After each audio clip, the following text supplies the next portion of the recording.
Hey there guys, it's CockATQT coming at you, and today we're actually gonna do a unit review again. Now it's been a minute since I've done one of these, and Baramel still needs an apology at some point. Well, that's a different story for another day. Today we're actually gonna do Orochi. I figured since there's been a bit of controversy over this unit and everything, and people telling you not to get them, to wait to get them, to do this and that, figured we'd actually show them off and also, actually have the unit instead of just kind of like, well, in theory, yeah. So let's get into it for today. Let's take a look at Mr. Orochi and see how he is. Let's take a look at some of his skill sets here, and we'll even throw him into a battle or two and take a look and see how he performs. Nothing too crazy, because he is still growing. He is still leveling up. As you can see right here, I've got mine to 74. Max level is 100 because he's an A rank unit at A6. So far the stat growth seems okay. HP's probably go up another 300 I'd say with masteries. In terms of the awakening progression, he is going to get that extra one move, so that's going to up his move set from 2 to 3 when you do get that. Whether it be 14 weeks or a week from now or something in between. And just all the standard stuff in terms of the upgrades, the Scourge potency, stat upgrades, the resistances. And again, this is going to be a nice unit to have because he's eventually a guaranteed A rank unit for you that's max awakened. Just, it all depends on what you're able to clear. At the same time, you may also be ending up with an S rank sword that goes hand in hand with this unit. Most people probably put him on hybrid, to be honest, but that's, yeah. So let's go ahead and take a look. Let's see, here's for his perks. Increases Scorch potency by 2%. Movement we already went over. General stats. He's got his Sizz resistance, so that'll be increased. And Frizz resistance. He's super weak to poison, just like the stage. Half resistant to breath lock, half resistant to paralysis.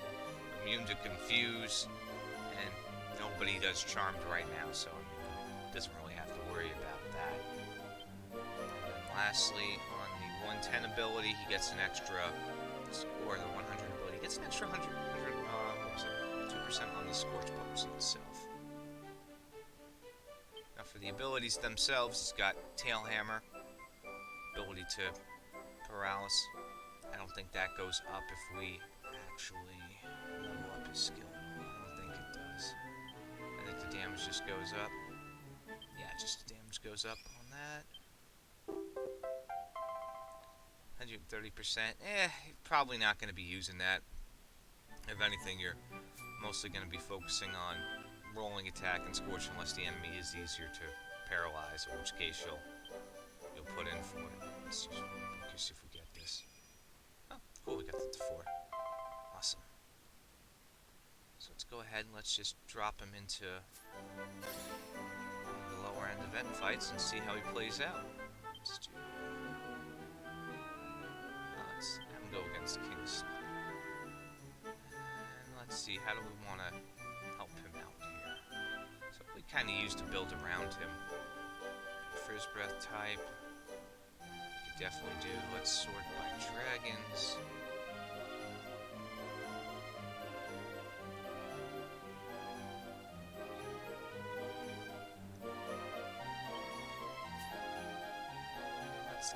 Let's take a look at Dread Dragon. Let's take a look at his breath in comparison. Yeah, let's take a look at these three. See how their breath messes up. To make this fair, let's remove this equipment. Just to see how they do.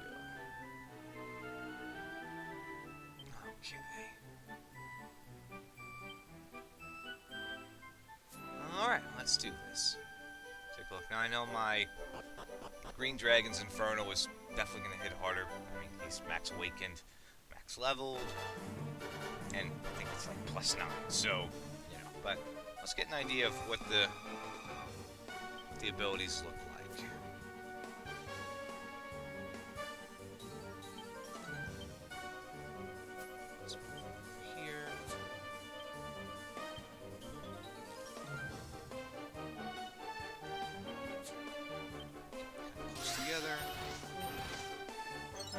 So first, his best breath, 20% potency.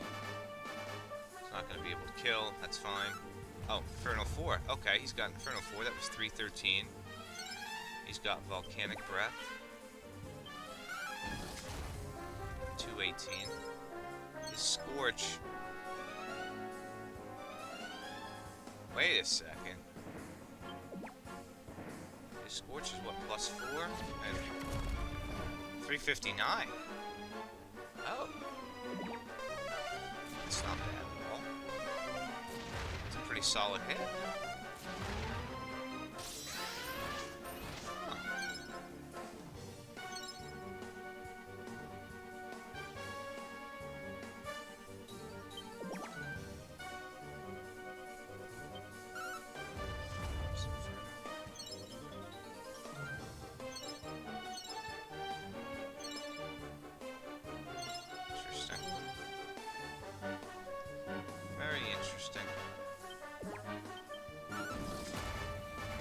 Definitely doing more damage than, well.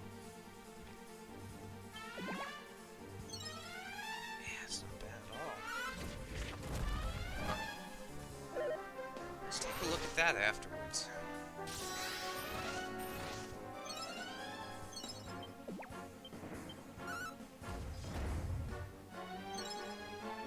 It does take more mana and everything to get some use out of it. So we got a mana. That's the, well, it's harder, but the mana's not there right now.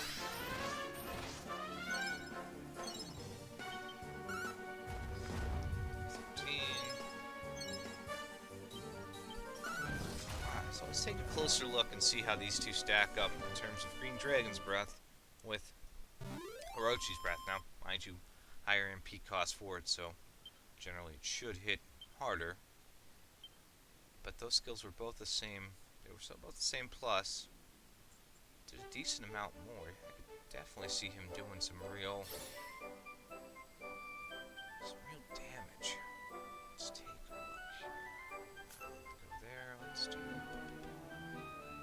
party.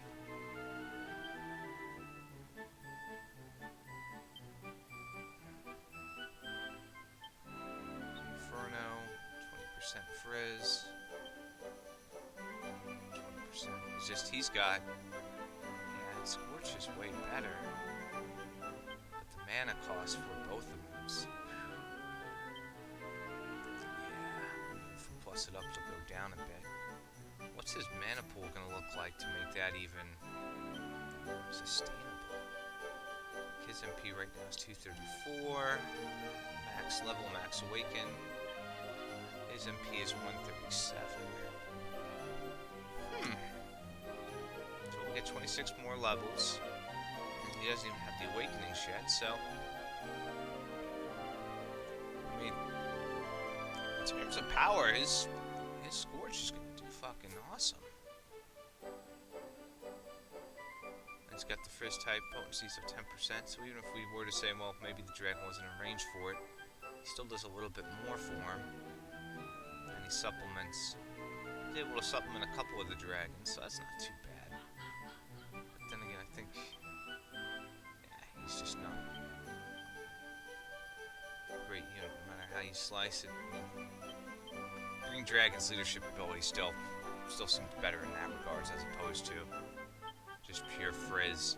So leadership ability wise don't really see much use for him. I mean, if you're running like a dragon team, I think Green Dragon gives more diversity, because then you know, hey, if you have Dread Dragon, which you probably don't, or using some other dragon for breath, it supplements all of those guys. So leadership ability not really something I would say is worth using for him. Overall, his growth seems pretty good. I mean, he will also help you get to Rainbow on Dragon, just because of having this unit. If you have all the others in the party, you will be able to get to Rainbow status, which helps with all the nice stats. Our next upgrade for this is going to be attack for the dragons. It's okay. Actually, probably help more for Halberd Source if you have him, but other than that, I just wanted to get this review out. Something simple. I mean, personally, again, I wouldn't sleep on any units that you could max awaken. Now, if this was like some sort of limited time thing, and it was a pain in the ass and say just get one and move on, but just chip away at it. Like, there's no reason to just cut this off completely. I mean, we don't know what's going to happen in 12 weeks, There could be a whole bunch of shit going on, and at that point, it's like, well, I needed him for something, but other people were like, oh, hold off, it'll be okay. And, just do what you can, chip away at it, and keep working towards that ideal goal of stage 8. I mean, if you can't clear 10, that's not, it's not the end of the world. You want to focus towards at least getting 8 done. I've had a couple of streams where I've done Orochi stage 10, and I've even done it without a debuffer now. So there is an ideal setup you can use to get that taken care of, and I may do a video in that in the future if you guys want to see like how a power setup, and I've adapted my power setup to this right here essentially. Baramos takes a hit on the left side, takes out the one dragon, goes over and proceeds to take out the other dragon, and then for 8 turns we just park and take 2 fire blasts and then move over. It's a lot less RNG. Things can still go wrong, don't get me start on that, but a lot less RNG overall. But just keep working towards this unit. If you are able to clear 10 stages a week now, we'll have him done in no time, because even I didn't fully get all the marks for last week. I did 1-8, I think, an extra 8 for you guys in a video to prove the point. So even then, I'm still, anybody who's done 1 through 10 for the first week and done all 10 this week, you're still going to get that Orochi within, another 5 weeks to max awakening. But, yeah, we'll get there. Let's see what they say about him in this box anyway. You can't really go off this. I don't know how to do a review off this. This is silly. But anyway, thank you guys for joining. I had a lot of fun with this. I might do some more unit reviews in the future for things people just kind of want to shy away from, and I'll see you then. Anywho, this is Kage DQT signing out, and don't be a fucktard. Take care.